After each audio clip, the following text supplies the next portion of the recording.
அடுத்த 24 மணி நேரத்தில் வட தமிழகத்தின் ஒரு சில இடங்களிலும் தென் தமிழகத்தின் ஓரிரு இடங்களிலும் மழை பெய்யும் என சென்னை வானிலை ஆய்வு மைய இயக்குநர் பாலச்சந்திரன் தெரிவித்துள்ளார்.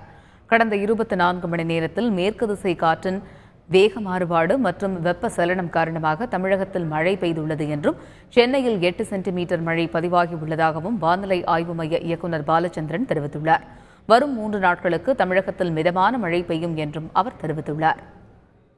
மேற்கு திசை காற்றில் ஏற்பட்ட வேக மாறுபாட்டின் காரணமாகவும் வெப்பச்சலனத்தின் காரணமாகவும் இந்த பகுதிகளில் தனித்தனி இடிமழை கூட்டங்கள் உருவாகி ஒன்றோடு ஒன்று இணைந்து கிழக்கு திசையில் நகர்ந்து ஈரப்பதத்துடன் கூடிய கடற்காற்றுடன் இணைந்து வலுப்பெற்றதன் காரணமாக இடிமின்னலுடன் கூடிய கனமழை இந்த பகுதிகளில் பெய்துள்ளது.